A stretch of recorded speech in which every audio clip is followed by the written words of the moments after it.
What is the AR-15 pistol brace ban? What does it mean for gun owners here in Indiana? When does it take effect? What is a pistol brace? And most importantly of all, what is IFC doing about this? Guys, you've got questions, we've got answers. Hey guys, Aaron Dorr here with the Indiana Firearms Coalition. You guys have been asking us relentlessly for the last 2 weeks, what is the deal with the pistol brace ban from the ATF? What does it mean? Some of you are asking, what is a pistol brace? When does it take effect? And a lot of you are saying, what are you guys going to do to deal with this problem and protect us from Joe Biden's insanity? Great questions, guys. We have answers to all of these. Some is great news, some is terrible news. But guys, we have a solution to these problems for you. So first things first, what are we actually talking about here?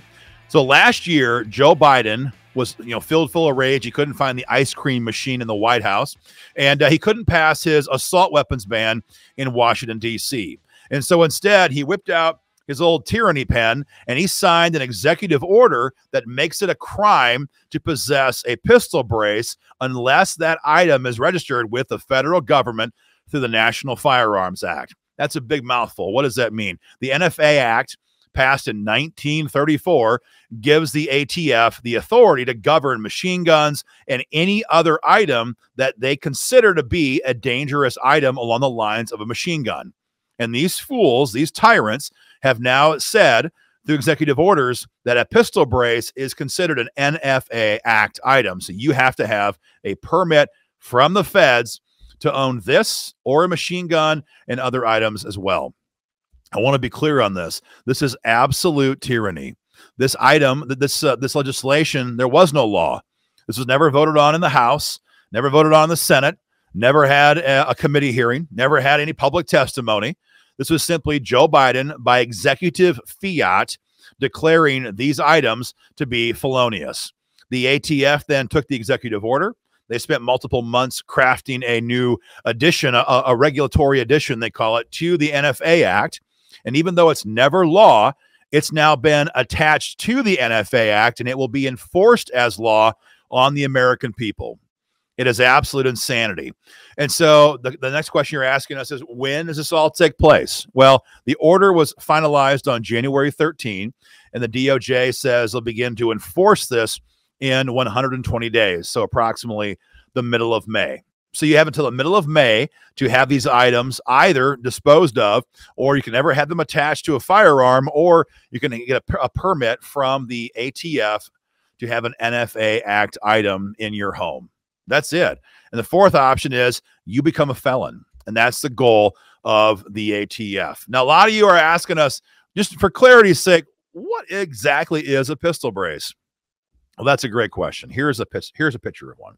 This is a pistol brace. This mounts on the back of certain types of handguns to make them more accessible.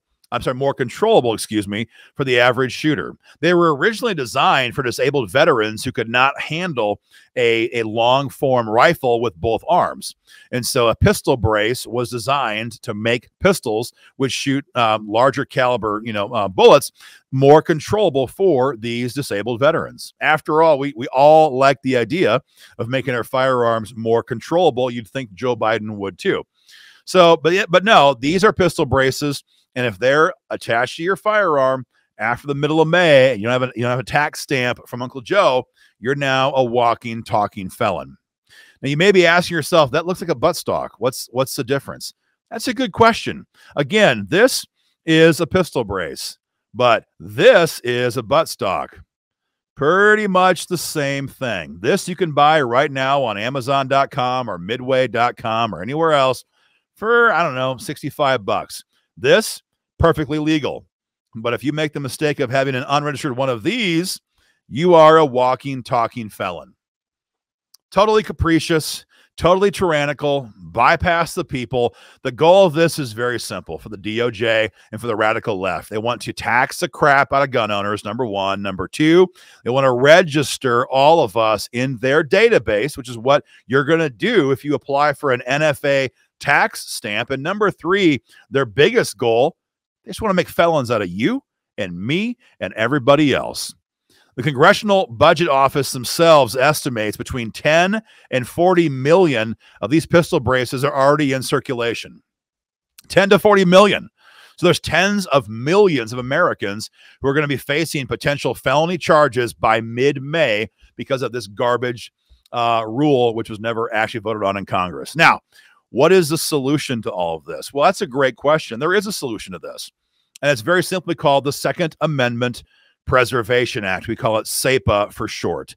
SAPA is the issue of our time here in Indiana. We've already got stand your ground law. We finally got constitutional carry. So we have decent laws here in the Hoosier State. We have red flag laws. That's a separate problem. But for the most part, the real threat facing us here in red states like Indiana is the White House. It is an all-powerful federal government. SAPA law is designed to negate all of that. SAPA says that this is a sovereign state, that Indiana has its own right to keep and bear arms in the Indiana Constitution, that the Indiana legislature passes laws, Indiana law enforcement enforces these laws, and Indiana taxpayers and citizens pay for all of it. The common word here, did you catch it? Indiana, Indiana, Indiana, Indiana, Indiana. The Hoosier State is not an appendage of the federal government, and our cops are damn sure not an appendage of the ATF or the DOJ. And so what SAPA law says is that here in Indiana, our cops will enforce gun laws passed by our legislature, and that's it.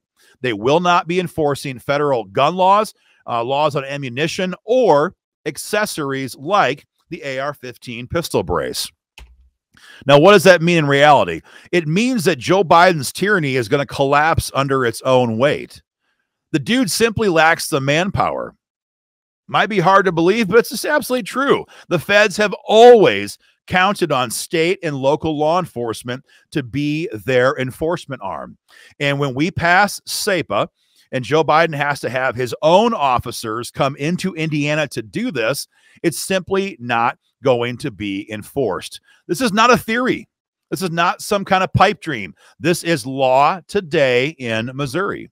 Missouri passed the same legislation with our sister organization 2 years ago. And guess what? 6.4 million-ish Missourians go to bed every night not having to worry that their troopers, their city cops, their sheriff's department is going to come knock on their door on orders from the ATF to see if they have any unregistered pistol braces.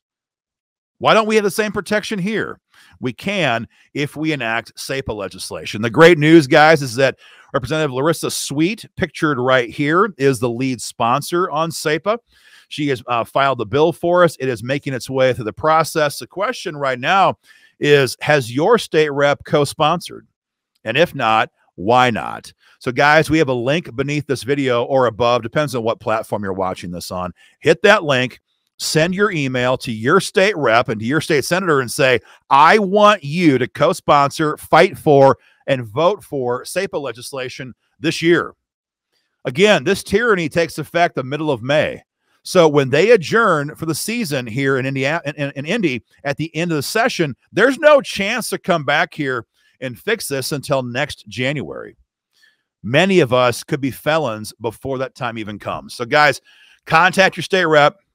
State Senator, and just tell them very simply, we want you to back Lorissa Sweet's SAPA legislation and do something to protect Hoosier gun owners from this tyrannical government. Now, some people may be asking themselves some questions about SAPA. You may be saying to yourself, sounds great. Is it actually feasible? Again, it's law in Missouri today, so we can certainly do it here. Some of you, maybe out of good intentions, maybe out of malicious intentions, are saying, you can't do that. We can't tell the feds what they can and can't do. SAPA law is a violation of the Supremacy Clause. You can't do it here in Indiana. Wrong, wrong, wrong. SAPA law does not limit what the federal government may do here in Indiana. I'll say it again for those in the back. SAPA law does not limit what the feds can do here in Indiana. It doesn't have to. SAPA law says that you, the feds, will not be forcing our cops to do your bidding. SAPA law simply regulates our own cops. And it tells them, we're going to protect you from Joe Biden. You enforce our laws. Ignore that federal tyranny, that federal trash. So it is not a supremacy clause violation. And it's backed up by hundreds of years of Supreme Court precedent.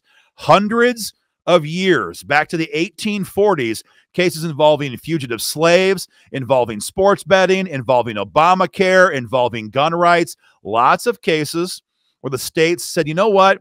We don't agree with that regulation. We don't agree with that law, Uncle Sam, and we're not going to let our cops enforce it. And every time the feds have tried to make the states carry out their enforcement mechanism, the Supreme Court has said, you can't order the states around like that. They don't freaking work for you. Tons of precedent. It's on our website. We have videos on this. You can look it up. It's legal. It's constitutional. It's in operation today. Some say it's anti-cop. Bull crap. Cops love SAPA here in Indiana because Indiana cops, most of them don't want to be an appendage of Joe Biden. Most Hoosier cops love freedom, love the Second Amendment. Their department heads, not so much. But frontline cops love this. And right now, their choices right now today, if the NDPD tells their officers to enforce this pistol brace ban come May, their options are, number one, enforce it, break their oath of office in their own conscience in doing so. Number two, refuse to enforce it and get fired. That's it. We like option three. Option three is we pass SAPA and those cops can tell their command staff to stick it because SAPA law says we cannot enforce federal laws when it comes to guns, ammo, and accessories. Guys, it is 100% pro-cop, but it will not pass into law unless the guys and gals here in Indy get lots of pressure from you. So, guys, again, hit the link, fire off your email, make a phone call, give them a call as well. If you see your state rep at a forum or at church or some other event, go up to him and say, hey, I want you to co-sponsor, vote for, and champion Lorissa Sweet's SAPA legislation. We need it badly here in Indiana because, guys, we're running out of time. Share our video online. Guys, join our fight today at joinifc.com. We'll keep you informed. Take care.